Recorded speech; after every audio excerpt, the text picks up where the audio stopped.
सभी को नमस्कार। हमारे बीच में बहुत ही अनोखे और मास्टर रैप्टा यहाँ पे मौजूद हैं, जिनका छात्र छात्राओं में काफ़ी खौफ है।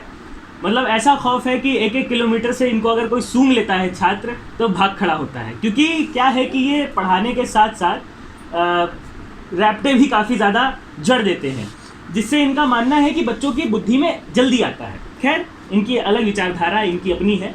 तो आज हम इनके बारे में इनके साथ में बातचीत करेंगे कोरोना वायरस के ऊपर। तो मास्टर रैप्टा, क्या आप रेडी हैं? मेरे पास कुछ सवाल। बिल्कुल बिल्कुल, एकदम। I am always ready. Always ready, okay. तो मेरे पास पहला सवाल जो मौजूद है वो ये है कि जो ये कोरोना वायरस है ये ओरिजिनेट कहाँ से हुआ? अरे भाई, इतना इजी क्वेश्चन, हम तो सोचे थे बहुत टफ होगा। हाँ, चाइना से आया है। अच्छा, चाइना से। चलिए, अच्छा, ये रैप्टा साहब को पता है। अच्छा, दूसरा सवाल ये है कि ये पूरी दुनिया में फैला कैसे? देखिए, ये फैला ऐसे है कि लोग जब एक देश से दूसरे देश गए, हाँ, तो चाइना से दूसरे देश गए, हाँ, तो यानी कि जो माध्यम है हाँ, एक देश से दूसरे देश जाने का, हाँ, ये उस माध्यम से फैला। अच्छा, तो जो ट्रैवलिंग जिसे करते हैं, जी हाँ, तो जी सबसे हाँ। क्विकेस्ट वे क्या है? सबसे तेज? अरे, हम हाँ, पढ़ाए हैं मीन्स ऑफ ट्रांसपोर्ट। क्या है बताइए? सबसे क्विकेस्ट वे है एरोप्लेन। अच्छा, एरोप्लेन। चलिए, काफ़ी जनरल नॉलेज इनके पास में है। तो अच्छा, अगला सवाल कि एरोप्लेन्स लैंड कहाँ पे होते हैं? मतलब कहाँ पे इनका आना जाना कैसे होता है? जैसे हमारे यहाँ बस आती है तो बस अड्डे पे आती है, ट्रेन आती है रेलवे स्टेशन पे, तो एरोप्लेन? अरे सर जी, एयरपोर्ट पे आती है। अच्छा, तो ये जो हमारे इंटरनेशनल एयरपोर्ट्स हैं भारत में कितने हैं, आपको मालूम है? इसकी कोई जानकारी है आपको? देखिए, एग्जैक्ट नंबर तो हम नहीं बता सकते हैं, लेकिन लगभग 20 के आसपास में तो हैं ही अपने भारत देश में। अच्छा, तो अगला सवाल ये है कि ये जो कोरोना वायरस है, मैं अंग्रेजी में सवाल आपसे पूछूंगा। हम इनकी अंग्रेजी भी चेक कर लेते हैं ना कैसे। अरे बहुत अंग्रेजी आती है, बहुत अंग्रेजी आती है। अरे छन के आती है अंग्रेजी। अच्छा, ऐसा? अरे वाह, क्या बात है। तो टपकती है अंग्रेजी, ऐसे दाढ़ी में से निकलती है, झाड़ती है। हमको दिख रही है, टपकती हुई दिख रही है। तो when did the news of covid from China spread initially all over the globe? अब देखिए, ये सवाल है कि ऐसा कि कब पूरे विश्व को मालूम पड़ा कोरोना के बारे में। हाँ जी। तो कोरोना को मालूम पड़ा, अंग्रेजी टेस्ट कर रहे हैं हमारे। तो इंग्लिश में हमको, I need answer, come to English. So the whole world, the whole globe came to know about corona virus in the month of January. अरे वाह, क्या बात भैया! इसी बात पे लाइक तो बनता है यार। इसी बात पे देखो, इनकी अंग्रेजी इतनी जहर थी। खैर छोड़िए, इसी बात पे इनके अंग्रेजी पे एक लाइक ठोक दीजिए। चलिए आगे बढ़ते हैं। अगला सवाल कि अच्छा, जब एयरपोर्ट से कोरोना वायरस अंदर घुसता है किसी भी देश में, तो हमने भारत में, जब आपने कहा कि 20 के आसपास एयरपोर्ट्स हैं, तो क्या मतलब एयरपोर्ट्स बंद करना ठीक था या पूरा देश बंद करना? उसमें तो हम यही कहेंगे, ये अंग्रेजी तो नहीं देना? नहीं, हिंदी। अच्छा, तो हम यही कहना चाहेंगे कि हमारे लिए एयरपोर्ट बंद करना ज़्यादा आसान था। हाँ, तो एयरपोर्ट बंद क्यों नहीं हुए? अरे भैया, आपको नहीं मालूम? डोनाल्ड ट्रम्प अंकल आए थे। कौन? फरवरी महीने में। कौन?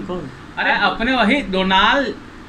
As the great religion, as teacher, Swami Kamunand. As the great religion, as teacher, Swami Kamunand. As the great religious teacher, Swami Vivekanand. As the great religious, as teacher, Swami Kamunand. The United States of America, Mr. Donald Trump. The United States of America, Mr. Donald Trump. Trump, Trump, Donald Trump. Trump, Donald Trump. Trump,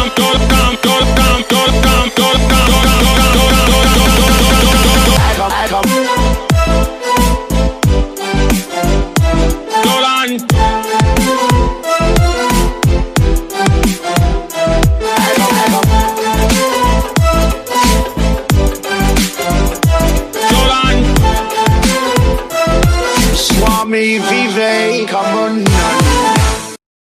अच्छा, तो Donald Trump के आने की USA वाले। अरे चाचा, हाँ, हमारे बाल भी सफेद सफेद उनके सब पूरा। अच्छा, काफ़ी इम्प्रेस लगते हैं हमको डोनाल्ड ट्रम्प से। खैर, तो अच्छा, डोनाल्ड ट्रम्प को आना था, नमस्ते ट्रम्प हुआ, ठीक है, अच्छी बात है।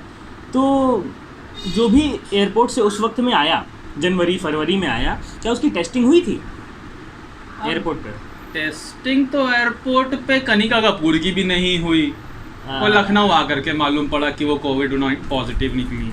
और 5 बार टेस्टिंग हुआ, छठी बार में बेचारी बहुत निगेटिव हुई। अच्छा, और अदरवाइज तो पॉजिटिव जा रही नहीं, तो जो जनरल पीपल लोग आ रहे थे, जो नॉर्मल पीपल आ रहे थे, अरे जब कनिका कपूर की ना हुई तो जनरल लोगों की क्या होगी टेस्टिंग। अच्छा जी, अच्छा, तो चलिए, खैर ये पता चल गया कि अच्छा, ये बताइए, एयरपोर्ट जो हैं, इंटरनेशनल एयरपोर्ट्स हैं, ये किसके अंडर आते हैं? अरे भैया, सरकारी एयरपोर्ट है, तो मतलब सरकार के अंडर में आते हैं। मतलब स्टेट गवर्नमेंट या सेंट्रल गवर्नमेंट? अरे सेंट्रल गवर्नमेंट, इतना भी नहीं मालूम। हमारा थोड़ा जीके कमजोर है भैया। अरे एसएसटी पढ़िए, पॉलिटिकल साइंस पढ़िए, वो क्या है ना, अरे सिविक्स पढ़िए। अरे क्या है कि हम ना थोड़ा, अरे अब तो सिलेबस भी कम हो गया है, 30% क्लास 9th एंड अबव। अच्छा, क्या क्या हटा दिया है? अरे देखिए, सेकुलरिज्म हटाया, सिटीजनशिप हटाया, डेमोक्रेसी हटाया, अरे वाह, बहुत कुछ हटा दिया है। डेमोक्रेसी ही हटा दिया, और नहीं तो क्या करेंगे पढ़ करके, सेक्युलरिज्म भी हटा दिया। बिल्कुल, बहुत ही बढ़िया स्टेप है वैसे ये। हाँ, इसमें ना फालतू, देखिए ये फालतू की चीज़ है, सेकुलरिज्म कोई मतलब का नहीं। अरे हम सेकुलर हैं ही। आप सेक्युलर हैं या नहीं है? हैं ही। मतलब है या नहीं है? अरे हमको नहीं मालूम, आप अगला क्वेश्चन पूछिए। अच्छा, फालतू का डाइवर्ट मत करिए। अच्छा, हाँ, हम बात को डाइवर्ट नहीं करते हैं। हाँ। अच्छा, तो ये covid related to covid, okay, related to covid. हाँ, देखिए, ये जो सेक्युलरिज्म, डेमोक्रेसी और डिजिटल इंडिया, इन सब के बारे में हम फिर कभी बात करेंगे, अभी कोई नहीं जी। तो देखिए, अब हमारा आखिरी सवाल ये है कि जब ये सेंट्रल गवर्नमेंट के अंडर में आते हैं 20 एयरपोर्ट, या 20 से ज़्यादा या 20 से कम, जो भी है, जी हाँ, तो इसका जिम्मेदार है कौन? अरे भैया, इसका जिम्मेदार नेहरू। ये अरे नेहरू ही तो एयरपोर्ट बनवाए ना, नेहरू एयरपोर्ट बनवाते ना कोरोना आता, जिम्मेदार कौन? नेहरू। अब जबरदस्ती फालतू